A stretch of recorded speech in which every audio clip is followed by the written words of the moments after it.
ابو دہدہ ایسے مالدار صحابی تھے جن کا باغیچہ پورے مدینے میں سب سے قیمتی باغیچہ تھا، سب سے قیمتی باغیچہ تھا، اور ان کے باغیچے کی کھجوریں سب سے مہنگی کھجوریں ابو دہدہ کے باغیچے کی شہرت تھی مدینے میں۔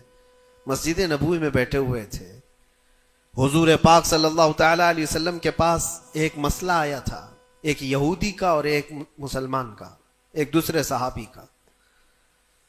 اس یہودی کے اور مسلمان صحابی کے درمیان جو مسئلہ وہ تھا ایک درخت کو لے کر کے، کھجور کی درخت وہ یہودی کے آنگن میں تھا جس کی کھجوریں اس صحابی کے گھر پہ گر جاتی تھی۔ انہوں نے خریدنے کے لیے کہا، وہ دینے کو راضی نہیں تھا۔ یا اس طرح کا ایک مسئلہ اور بھی ہے، اللہ کے نبی صلی اللہ تعالی علیہ وسلم نے رغبت دلائی، کوئی ہے جو یہ ایک درخت خرید کر کے میرے اس صحابی کو دے دے، اسے میں جنت کا باغیچہ دوں گا۔ تو اس وقت ابو دہدہ کھڑے ہوئے، کہا یا رسول اللہ صلی اللہ تعالی علیہ وسلم، میں سودا کروں گا اس یہودی سے۔ ایک ہی درخت تھا اس کے آنگن میں، اس سے کہا کہ کتنے میں تو یہ درخت بیچے گا؟ میرے نبی کی بات ہے، حضور کا فرمان ہے، میں خریدوں گا۔ اس نے کہا میں بیچنا نہیں چاہتا اس کی قیمت، کیونکہ اسے پتا تھا ان کی کمزوری ہے۔ ابو دہدہ نے کہا کیا تجھے پتا ہے مدینے اوالی مدینے میں ابو دہدہ کا باغیچہ؟ کہا اس کو کون نہیں سنا ہے، مدینے کا ہر بچہ جانتا ابو دہدہ کے باغیچے کی شہرت۔ کہا اگر میں وہ باغیچہ اس درخت کے بدلے دے دوں تو کیا تو یہ درخت مجھے دے گا؟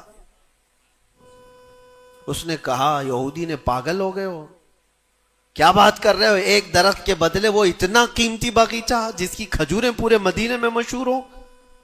ابو دہدہ نے کہا اس باغیچے سے زیادہ قیمتی میرے مصطفیٰ کا فرمان ہے، میرے لیے نبی پاک کی عزت اور ان کی حرمت اس سے کئی زیادہ بڑھ کر کے ہے۔ اس یہودی نے کہا کون نہ کہے گا سودا، اگر تم صحیح میں مجھ سے مذاق نہیں کر رہے ہو تو ابھی میں یہ درخت دیا اور باغیچہ دو۔ ابو دہدہ نے کہا تو نے ابھی دیا، میں نے بھی یہیں سے دے دیا، باغیچہ بیچ دیا اور ساری چیزیں یہیں پر طے کر کے اپنے باغیچے پر آتے ہیں۔ باہر دروازے پر کھڑے ہیں، باغیچے کے پھاٹک پر، ان کی بیوی ان کی بچے، گھر اندر بنا ہوا ہے باغیچے کے اندر جو ٹھنڈی حاصل کرنے کے لیے خوشنما، باغیچے کے اندر خوشنما محل بنا ہوا ہے۔ دروازے کے باہر سے ابو دہدہ پکارتے ہیں یا ام دہدہ اپنی بیوی کو، باہر آ جاؤ، باہر آ جاؤ اپنے بچوں کو لے کر۔ بیوی نے کہا اتنی جلدی کیوں اس طرح سے بلا رہے ہو، کیا بات ہے، کیوں چیخ رہے ہو؟ ابو دہدہ نے کہا یہ باغیچہ بک گیا ہے، اب ہمارا نہیں ہے، باہر آ جاؤ۔ عورتیں کبھی کسی چیز کو دینے دیتی ہیں؟ گھر کی کوئی چیز بک جائے عورت راضی ہو جائے، لیکن وہ عورت عام عورت نہیں، رسول اللہ کی صحابیہ تھی۔ کہا اچھا ابو دہدہ یہ باغیچہ بک گیا ہے، میرا تم پر یقین ہے کہ بہت اچھا سودا کیا ہوگا، کیونکہ مدینے میں اس جیسا باغیچہ تو نہیں ہے۔ ابو دہدہ نے کہا تو سچ سمجھتی ہے میں نے بہت اچھا سودا کیا ہے۔ باہر آئی، یہ اندر نہیں گئے، اپنے بچے اور اپنی عورت کو لے کر باہر نکلے۔ ابو دہدہ سے پوچھتی ہے خاتون نے کتنے میں سودا کیا ہے، کتنے میں سودا کیا ہے؟ کہا بس وہ ایک درخت کے بدلے جو یہودی کے آنگن میں ہے میں نے یہ باغیچہ پورا اس کو دے دیا۔ عورت نے کہا ہاں ایسے کیسے، اتنا بڑا باغیچہ ایک درخت کے بدلے میں؟ کہا وہ تو بظاہر ایک درخت ہے لیکن اصل قیمت تو رسول اللہ کی زبان ہے۔ کہا اللہ کے نبی نے کیا فرمایا؟ کہا کہ ایک درخت جو اس یہودی کا خرید کر کے ایک صحابی کو دے دے میں اسے جنت کا باغیچہ دے دوں۔ ابو دہدہ نے جیسے ہی یہ سنایا تو ام دہدہ کہتی ہیں ابو دہدہ تم نے کبھی میرا یقین نہیں توڑا، آج میں یہ کہتی ہوں یہ باغیچہ ہی کیا حضور سے پوچھتے ہم سب بھی بکنے کو تیار ہیں۔ اللہ کے نبی صلی اللہ تعالی علیہ وسلم کی ذات پر یہ یقین کامل تھا، انہیں دنیا بیچ میں کبھی روک نہ سکی۔ ہمارے تو چھوٹی دکانیں ہمیں روک دیتی ہیں، ہمارے تو چھوٹے دروازے ہمیں روک دیتے ہیں، عزیزان گرامی وقار، اپنے مقصد حیات سے آدمی جب بھٹکتا ہے تو کون سی چیزیں جو اسے اٹریکٹ کرتی ہیں دنیا میں؟ یہ مال دولت. مجھے وہ بات یاد آتی ہے، صدیق اکبر رضی اللہ تعالیٰ عنہ حضور پاک صلی اللہ علیہ وسلم کے ساتھ بیٹھے ہیں. حضور پاک صلی اللہ تعالیٰ علیہ وسلم کے ہاتھ میں ایک پیالہ ہے جس میں شہد ہے.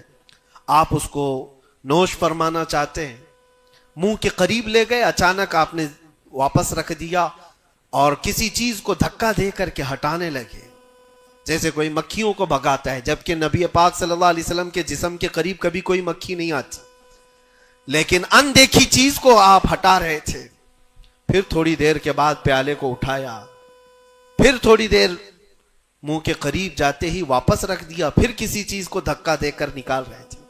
تیسری مرتبہ پیالہ اٹھایا تو صحابہ نے دیکھا آپ کی آنکھوں سے آنسو روا ہیں. حضور پاک صلی اللہ تعالیٰ علیہ وسلم کیا اشک بہ رہے ہیں. تو صحابہ نے پوچھا یہ کیا معاملہ ہے؟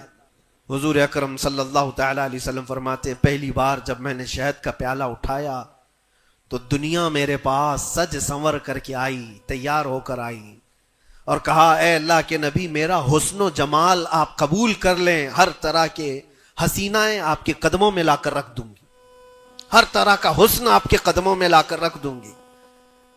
حضور فرماتے میں نے دھکا دے کر دور کیا کہ مجھے تیرے حسن و جمال کی ضرورت نہیں. دنیا چلی گئی. دوسری بار جب میں نے پیالہ اٹھایا تو دنیا پھر آئی میرے پاس اور پورے زر و جواہرات اور دولت کے انبار لے کر. دنیا نے کہا اے اللہ کے نبی یہ قبول کر لیں، آپ کے قدموں میں سونے کے محلات اور جواہرات سجا دیے جائیں گے. حضور پاک صلی اللہ علیہ وسلم فرماتے میں نے اس کو بھی دھکا دے کر دور کیا. نہ تیرے حسن و جمال کی طرف میں رغبت کروں گا، نہ تیرے دولت و مال کی طرف، مجھے اس کی بھی حاجت نہیں. تیسری بار بہت امپورٹنٹ چیز میں عرض کر رہا ہوں، جو کہنا چاہتا ہوں توجہ سے سنیں. حضور پاک فرماتے تیسری بار دنیا میرے پاس آئی اور کہا اے اللہ کے نبی آپ نے میرے حسن و جمال کو بھی نہیں قبول کیا، دولت و مال کو بھی نہیں قبول کیا، مجھے دھکا دے کر دور کیا، لیکن ایک بات ہے آپ کے بعد آپ کی امت ایسا نہیں کر سکے گی. وہ دولت و مال اور حسن و جمال کی طرف بھاگے گی اور آپ کو چھوڑ دے گی. حضور فرماتے جب میں نے یہ بات سنی تو میرے آنسو نکل آئے. کیا میری امت مجھے چھوڑ کر اس طرح دور ہو جائے گی؟ دل پر ہاتھ رکھ کر کے سوچو ہے مسلمانوں، کیا آج وہ پوزیشن نہیں ہے؟ ہم ان دو چیزوں کے چکر میں اپنے نبی پاک صلی اللہ علیہ وسلم سے کتنی دور بھاگے جا رہے ہیں.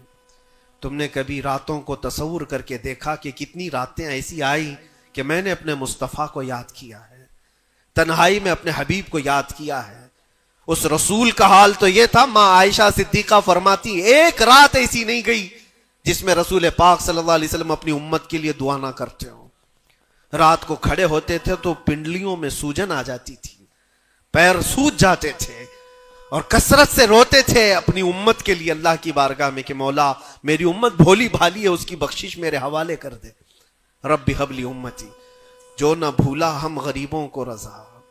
اور آج امت کا حال یہ ہے کہ سال میں ایک بار میلاد کر کے ہم یہ سمجھتے ہیں حق ادا کر لیا.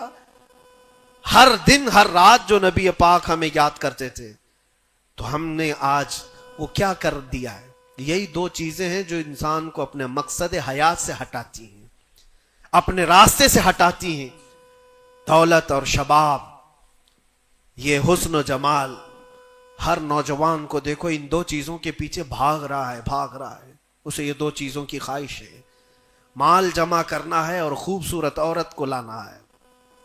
اور ان دو چیزوں نے دنیا میں اس کو ایسا غافل کر رکھا ہے، اسے سوچنے کا موقع ہی نہیں ہے. جب اس کے سامنے کہا جائے تیرے نبی پاک کی عزت کی بات آئی ہے، کہا وہ دیکھ لیں گے، مولانا لوگ تو ہیں نا، علماء اکرام اپنا کام کریں گے. کل قیامت کے دن کیا منہ لے کر کے حضور کی بارگاہ میں کھڑے ہوگے؟ کس منہ سے حضور کی بارگاہ میں کھڑے ہوگے کہ میری سفارش فرما دیں اے اللہ کے نبی؟ کس منہ سے حضور کی بارگاہ میں آئیں گے کہ اے اللہ کے نبی میری شفاعت کر دیں؟ کیا اس بات کا احساس نہیں ستاتا کہ اللہ کے نبی اگر مجھے پوچھیں تو اسی جگہ سے آتا ہے جہاں روز مجھے گالیاں دی جاتی تھی اور تو سن کر کے کباب کھایا کرتا تھا، تو روزانہ اپنی مستیوں میں مست تھا، اٹھو وہ گر نہ حشر نہ ہوگا پھر کبھی، دوڑو کہ زمانہ چھال اپنی چل گیا۔ آج تمہیں میں جگانے آیا ہوں اور بیدار کرنے آیا ہوں۔ زندگی کا مقصد یہ تھا کہ اللہ اور اس کے رسول کو راضی کرو، نہ یہ کہ تم دنیا کو راضی کرنے کے چکر میں اپنے اللہ اور اس کے رسول کو بھول گئے۔ ان نوجوانوں سے میں کہتا ہوں جو رات رات بھر تم اپنے دوستوں کے لیے گزارتے ہو، تم اپنے ماں باپ کو چھوڑ کر کے چلے جاتے ہو، اور ان دوستوں کے چکر میں اپنا مال بھی بہایا، وقت بھی گنوایا، لیکن حاصل کیا ہوا پتہ ہے؟ قرآن میں 19ویں پارے میں اللہ تعالیٰ فرماتا ہے بہت سارے ایسے لوگ ہوں گے جو صرف اس لیے دوزخ میں جا رہے ہوں گے کہ ان کے دوست برے تھے۔ یا ویلتا لیتنی لم اتخذ فلانا خلیلا، وہ پکارے گا اے کاش میں فلاں کو دوست نہیں بنایا ہوتا تو آج دوزخ میں نہیں جا رہا ہوتا۔ بہت سارے ایسے لوگ، اور جن کے لیے تم نے زندگی پوری اجاڑ دی، وہ کب تک کے لیے آئے تمہارے پاس؟ کب تک کے لیے؟ کیا تمہارے جنازے کے کندھا دینے کے بعد ختم ہو گئی بات؟ کون تمہاری قبر میں آتا ہے؟ کون تمہارے قبر کے حالات دیکھتا ہے؟ کون ہے جو حشر میں تمہارے معاملات کی سفارش کرتا ہے؟